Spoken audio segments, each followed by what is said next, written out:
Dear students, as you know that in the current time we are studying about the relationship between sociology and different disciplines of the social science. Means relationship and the relation based on the subject material between sociology and different subjects. So today we will take a next subject which have the great relationship and great importance in sociology, and that is social anthropology. Social anthropology is the science of evolution of the societies or human beings in age by age or step by step. Means in the anthropology, the scientists try to decide and try to make a concept that how the society and human beings have converted and reached into their this form, means current form or the present form, after a long journey of the past.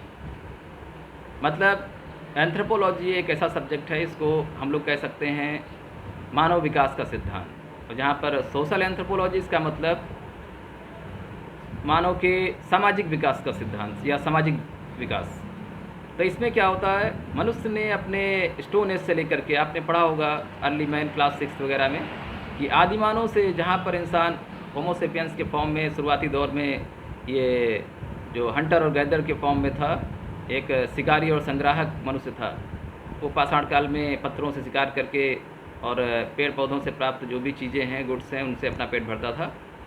तो उस time period से लेकर के, आदिकाल से लेकर के, पाषाण काल से लेकर के और आज यहाँ तक इस मॉडर्न एज इरा में 21st सेंचुरी में इंसान कैसे पहुँचा इतनी लंबी यात्रा करके। तो ये जो जर्नी है इतनी, जिसमें मानव ने अपना विकास किया है और साथ ही साथ उसने अपने समाज को भी लगातार बदला है, तो कुल मिलाकर के ये सामाजिक विकास की एक साइंस है।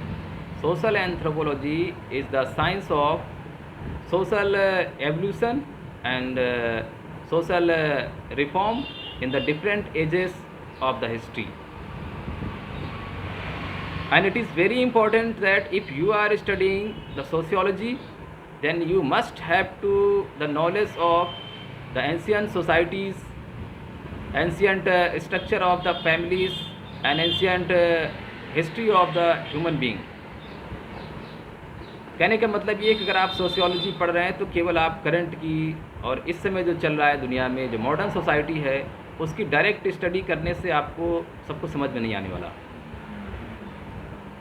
क्योंकि देखिए, आप जब भी कोई बच्चा इस दुनिया में जन्म लेता है, नया आता है, तो वो उसके सामने सिर्फ वही चीज़ें उसको डायरेक्टली विजुअल होती हैं जो वो पैदा होने के बाद से देख रहा है। उसके पहले कहाँ पर क्या था, उसके परिवार में, उसके समाज में, उसके देश में या पूरी दुनिया में, उसको उसने देखा नहीं है। वो लोगों से सिर्फ सुन लेता है और उसके लिए एक कल्पना बना सकता है, लेकिन वो एग्जैक्टली ट्रू होगा ये बहुत हद तक क्या होता है, गलत हो सकता है।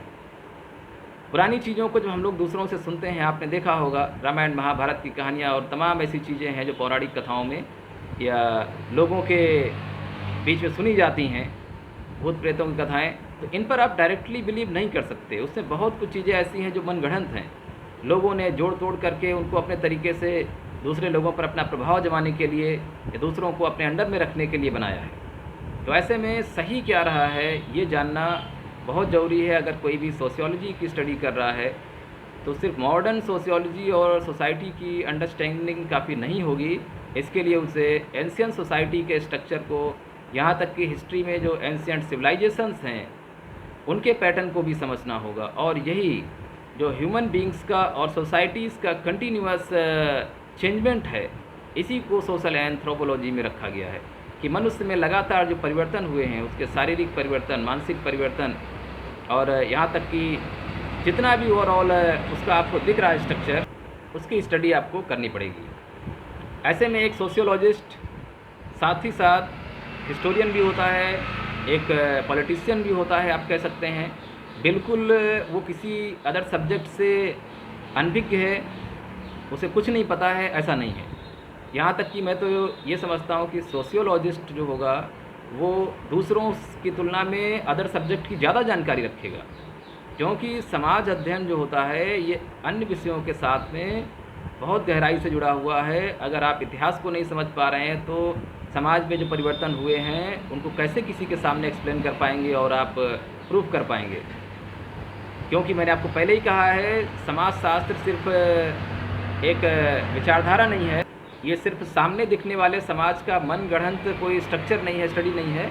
ये एक साइंटिफिक और well defined, well proved knowledge है, जो कि बहुत सारे रिसर्च और बहुत सारे बिल्कुल राइट फैक्ट्स के अकॉर्डिंग लिखा जाता है और इसमें फिर नए कॉन्सेप्ट ऐड किए जाते हैं। तो इसी कंडीशन सोशल एंथ्रोपोलॉजी बहुत इम्पॉर्टेंट है। आपने पढ़ा होगा कुछ साइंटिस्ट के नाम, जैसे कि डार्विन, चार्ल्स डार्विन, जिन्होंने विकास का सिद्धांत दिया था, डेवलपमेंट का कॉन्सेप्ट दिया था, जो कि आपको पता है सर्वाइवल ऑफ द फिटेस्ट, योग्यतम की उत्तरजीविता का सिद्धांत आता है कि हर समाज में हर समय इस धरती के ऊपर वही प्राणी, वही मानव जीवित रहते हैं जो संघर्ष में आगे बढ़ते हैं और संघर्ष करके अपनी स्थिति को इस्टेब्लिश करने में, बनाए रखने में कामयाब होते हैं। जो संघर्ष में पिछड़ जाते हैं वो फिर क्या होते हैं, एक समय के बाद धीरे धीरे किसी न किसी तरीके से नष्ट हो जाते हैं, या फिर उनका समाज में, अगर इंसान है तो समाज में स्थान बहुत कम हो जाता है। और आप देख रहे होंगे कि चाहे वो इंडिया हो या कोई भी कंट्री हो, बहुत से ऐसी कम्युनिटीज़ हैं, स्पेशली आदिवासी जातियां हैं, जो आज के मॉडर्न सोसाइटी से, मेन स्ट्रीम से अभी भी कटे हुए हैं। उसका रीज़न यही रहा है कि वो इस जो स्ट्रगल है, सर्वाइवल ऑफ द फिटेस्ट की थ्योरी है, उसमें वो पास आउट नहीं हो पाए या उसमें वो फिट नहीं बैठ पाए, इसलिए वो बैकवर्ड हो गए। सोशल एंथ्रोपोलॉजी सब्जेक्ट, इसकी जो शुरुआत होती है वो वेस्टर्न सोशियोलॉजिस्ट और वेस्टर्न स्कॉलर्स, साइंटिस्ट, इन सब की एक थिंकिंग थी, अप्रोच थी। आपको पता है कि जब ये 17th 18th सेंचुरी और थोड़ा उसके पहले की बात आप कर सकते हैं, जब यूरोप में पुनर्जागरण का दौर चल रहा था, रेनेसां का दौर चल रहा था, तो वहाँ के विद्वान लोग और आम जनता दुनिया भर के बारे में जानने के लिए बहुत इच्छुक थी। तो नई नई बुक्स लिखी जा रही थी, दूसरे देशों की कहानियाँ लिखी जा रही थी, उनका इतिहास लिखा जा रहा था, उनका कल्चर और वो सभी चीज़ें लोग बड़े शौक़ से पढ़ते थे जो अदर कंट्रीज़ में हैं। तो वहाँ से सोशल एंथ्रोपोलॉजी की जो ओरिजिन है वो मानी जाती है। फिर तमाम विद्वानों ने इसको एक अलग सेपरेट सब्जेक्ट का फॉर्म दे दिया और ये मानव विकास का एक विज्ञान बन गया, जिसको मानव विकास विज्ञान कहते हैं, और इसे सामाजिक विकास विज्ञान भी कहते हैं, जो सोशल एंथ्रोपोलॉजी के फॉर्म में जाना जाता है।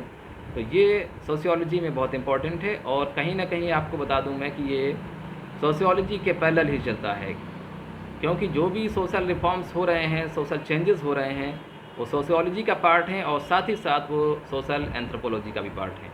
तो ऐसे में ये दोनों सब्जेक्ट एक दूसरे के कॉम्प्लीमेंट्री हैं और एक दूसरे को बहुत हेल्प करते हैं। तो स्टूडेंट, इसी के साथ में ये चैप्टर की जो समरी है और जो एक्सप्लेनेशन है वो मैंने कंप्लीट कर दिया है। अब आपकी रिस्पॉन्सिबिलिटी ये है कि सभी टॉपिक को इंक्लूड करके नोट्स बनाते जाइए।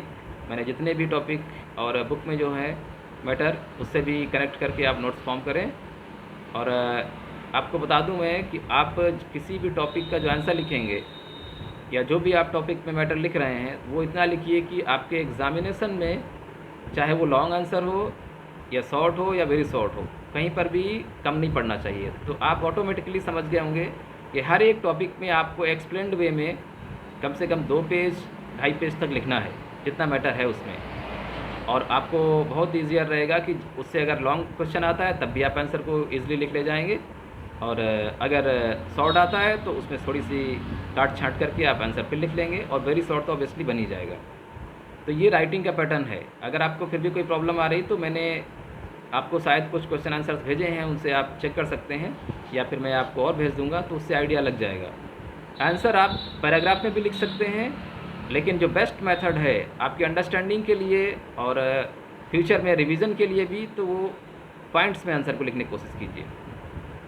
किसी भी टॉपिक में आप जितने पॉइंट बना सकते हैं, जैसे एक पेज में मान लीजिए 8 से 10 पॉइंट आ जाते हैं। एक पॉइंट का मतलब है वो 2 लाइनें या 3 लाइनें लेता है एक पॉइंट, तो 8-10 पॉइंट एक पेज में आते हैं। तो कुल मिलाकर के आपको 20-25 पॉइंट एक टॉपिक में लिखने हैं और उसमें सारी चीज़ों को क्लियर करना है। कोई अगर अननेसेसरी आपको कहीं पर कुछ मैटर दिख रहा है तो उसको आप कट कर सकते हैं, उसको छोड़ दीजिए।